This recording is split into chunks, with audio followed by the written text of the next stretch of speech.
श्री राधे राधे। भक्तों, श्रीमद् भगवद गीता भाव मंथन कार्यक्रम प्रारंभ किया जा रहा है। कल आप श्रवण कर रहे थे, कल परसों 2 दिन, श्लोक 64 अध्याय 2 की व्याख्या भाव मंथन। और 64वां श्लोक था राग द्वेष वियुक्तैस्तु विषयानिन्द्रियैश्चरन् आत्मवशैर्विधेयात्मा प्रसादमधिगच्छति। भगवान ने पहले बताया था बिल्कुल विषयों से मुक्त प्राणी की, अर्थात महान मनुष्य की, स्थित प्रज्ञ की बात। और इसके बाद प्रभु ने कह दिया एक स्थित प्रज्ञ वो भी होता है जो संसार में रह करके अपने अधीन किए हुए अंतःकरण वाला साधक और सिद्ध दोनों होता है। साधक भी हो सकता है, सिद्ध भी हो सकता है, जो अंतःकरण में पूर्ण रूप से निर्विषय है, राग द्वेष से रहित है, लेकिन अपनी इंद्रियों द्वारा विषयों में विचरण करता है कोई आवश्यकता समझकर, तो वो भी अंतःकरण की प्रसन्नता को प्राप्त होता है।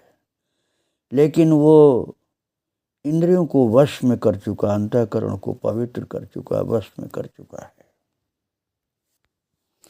और प्रभु बता रहे थे कि इस तरह की चाल चलन अर्थात चलना ऐसा होता है स्थित प्रज्ञ का। इसमें सन्यासी बनना आवश्यक नहीं होता। अर्जुन तो सन्यासी बनना चाहते थे, प्रभु ने कहा नहीं, तुम स्थित प्रज्ञ बनो, इंद्रियों को वश में करके संसार के विषय में अर्थात संसार में विचरण करो, क्योंकि तुम आत्मवश्य अर्थात अपने को अपने अंदर नियंत्रित कर चुके हो और तुम ऐसे पवित्रात्मा हो कि तुमको संसार में रहने पर भी आंतरिक प्रसन्नता प्राप्त होगी। मुदिता जिसको कहते हैं, जिससे विनम्रता, दीनता और शांति जैसे परम धन प्राप्त होते हैं, उसको निरंतर आनंद की प्राप्ति होती है। देखने में संसार में रहता है पर उससे बंधता नहीं है। यही स्थित प्रज्ञ का चलना है। तो ऐसी आंतरिक प्रसन्नता से लाभ क्या होता है, ये भगवान ने 65वें श्लोक में बताया, जिसका हम पाठ करना शुरू कर रहे हैं। आप पाठ करिए श्लोक 65 अध्याय 2 का। अध्याय 2 का 65वां श्लोक। प्रसादे सर्वदुःखानां हानिरस्योपजायते प्रसन्नचेतसो ह्याशु बुद्धिः पर्यवतिष्ठते। प्रसादे सर्वदुःखानां हानिरस्योपजायते प्रसन्नचेतसो ह्याशु बुद्धिः पर्यवतिष्ठते। शब्दार्थ है भक्तों, अंतःकरण की प्रसन्नता होने पर, जिसको प्रसादी कहा गया, अंतःकरण की वो प्रसन्नता होने पर सर्व दुखानाम हानिरस्योपजायते, स्थित प्रज्ञ के संपूर्ण दुखों का अभाव हो जाता है, क्योंकि अंदर प्रसन्नता उसके विराजमान है, जो किसी प्राणी पदार्थ पर निर्भर नहीं होती है। और उस प्रसन्न चित्त वाले कर्मयोगी की बुद्धि शीघ्र ही, ह्यास मतलब आश मतलब शीघ्र ही, सब ओर से हटकर एक परमात्मा में भली भांति स्थिर हो जाती है उसकी बुद्धि। इसलिए उसको कोई दुख नहीं हो सकता है, सदा अंदर से प्रसन्न रहता है। ये शब्दार्थ हुआ भक्तों। अब यहाँ प्रभु ने प्रसादे शब्द शुरू किया, अर्थात प्रसन्नता से, आंतरिक प्रसन्नता से। लेकिन ये 3 अर्थ पहले की तरह हम फिर ले सकते हैं। प्रसादे अर्थात आंतरिक प्रसन्नता, जिसकी चर्चा चल ही रही है। दूसरा है भगवत कृपा। मैं पहले आपको बता चुका हूँ कि अर्जुन ने कहा था गीता पूरा सुनने के बाद स्मृति लब्धा तो प्रसादान में आच्युत, आपके प्रसाद से मुझे स्मृति प्राप्त हुई। तो उस प्रसाद का मतलब हुआ भगवत कृपा। तीसरा है भगवान को ही समर्पित वस्तु का प्रसाद, अर्थात जो प्रभु के लिए हमने अर्पण किया वो प्रसाद है। अभी तीनों प्रकार के प्रसाद से सभी प्रकार के दुखों की हानि हो जाती है, अर्थात सब दुख मिट जाते हैं। अब देखिए, यदि हम भगवान के भोग प्रसाद की बात करते हैं तो वो क्या है? वह अधरामृत है। क्योंकि कन्हैया ने जब प्रसाद अर्थात भोग अपना ग्रहण किया तो मुंह से लगाया है ना, और उनके मुखारविंद के अधर जो हैं अमृत से भरे पड़े हैं, वो उस वस्तु को स्पर्श किया। कई लोग तो बहुत गलत समझ लेते हैं अधरामृत को और समझते हैं कि ये गोपियों के लिए। अरे भाई, सब भक्तों के लिए अधरामृत। ये शब्द अन्य भाव के भक्तों के लिए भी है, चाहे वो माधुरी भाव के हों चाहे अन्य किसी भाव के हों, किंतु अधरामृत का स्वरूप बदल जाता है। बस ये गोपियों के लिए अलग प्रकार का, दास्य भाव के लिए अलग प्रकार का है, और वात्सल्य भाव के लिए अलग प्रकार का अधरामृत हो जाता है। भाव के अनुसार है तो वही, भाव के अनुसार थोड़ा बदलता है, और वास्तव में प्रभाव सब वही रहता है। क्योंकि भगवान तुलसी दल युक्त भोग को ग्रहण करने के लिए अधरों पर ही तो रखेंगे प्रसाद को। अब जो उन्होंने भोग को ग्रहण किया, अधर पर विराजमान उसको प्रसाद बनाया, तो भगवान के अधरामृत से संयुक्त हो गया। तो हम भगवान के अधरामृत प्राप्त करने का सरल तरीका यही समझते हैं कि भगवान को भोग लगाओ और उनका अधरामृत पान करो, प्राप्त हो गया। किंतु गोपियों के अधरामृत की चर्चा में मैं अभी गीता जी में नहीं यहाँ कर पा रहा हूँ, रसोपासना में आपको सुनने को मिल जाएगा। तो अब गोपी गीत में गोपियों ने कहा है अधरामृत की बात,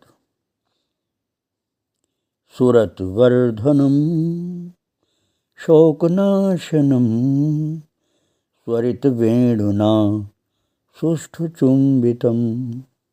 सुरत वर्धन अर्थात प्रेम को बढ़ाने वाला अधरामृत, शोकनाशनम अर्थात शोक नाश कर देने वाला है।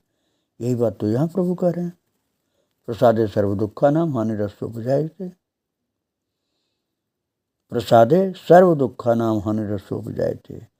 भागवत जी में कहा गया सुरत वर्धनम शोकनाशनम स्वरित वेणुना सुष्ठु चुंबितम। सुरत वर्धनम अर्थात प्रेम को बढ़ाने वाला, शोकनाशनम अर्थात शोक को नाश करने वाला। यही बात कन्हैया ने यहाँ कह दी है गीता जी में, प्रसादे सर्व दुखा नाम हानि रसोपजायते। जब दुख का नाश हो गया तो अपने आप प्रकाश हो गया। भक्तों, पंढरपुर महाराष्ट्र में, बिल्कुल पंढरपुर के ही पास में गीता दंडवती नाम के संत हुए, जो प्रतिदिन गीता जी के 700 श्लोकों का जबानी पाठ करते थे और प्रत्येक श्लोक के बाद भगवान को साष्टांग दंडवत करते थे। इसलिए उनको लोग गीता दंडवती संत कहते थे। असली नाम तो उनका था जोग परमानंद जी, लेकिन जोग परमानंद जी अब नाम बहुत कम याद था लोगों को, गीता दंडवती नाम ज़्यादा था। तो संत दंडवती जी थोड़ी सी खेती करके भगवान का प्रसाद भोग लगाते थे, उसी से संतुष्ट रहते थे। किसी का दिया हुआ स्वीकार नहीं करते थे महाराज। थोड़ी सी खेती थी, उसने से ही भगवान के भोग का हो जाता था इंतजाम। एक दिन एक बड़ा श्रद्धावान भक्त उनके पास आया और उसने उनको बहुत बढ़िया चमकीला चमचम करता हुआ रेशमी कपड़ा पहना दिया, और इस कपड़े को स्वीकार नहीं करना चाहते थे, किंतु उस भक्त की बात टाल नहीं पाए। जब वो मंदिर गए और एक एक श्लोक बोलकर दंडवत करना शुरू कर दिया तो वहाँ बरसात होने से कीचड़ हो गया, जिससे उनका रेशमी कपड़ा खराब होने लगा। तो दंडवत करने में थोड़ा संभालने लगे कपड़े को, थोड़ा झुकते थे, पूरा नहीं झुकते थे कि जमीन पर कीचड़ में हो जाएगा कपड़ा। थोड़ा बचाते भी थे, पूरा लेटते थे नहीं। और गीता जी पाठ कर रहे थे, एक श्लोक करते थे पाठ, फिर दंडवत, अधूरी दंडवत लग रही थी।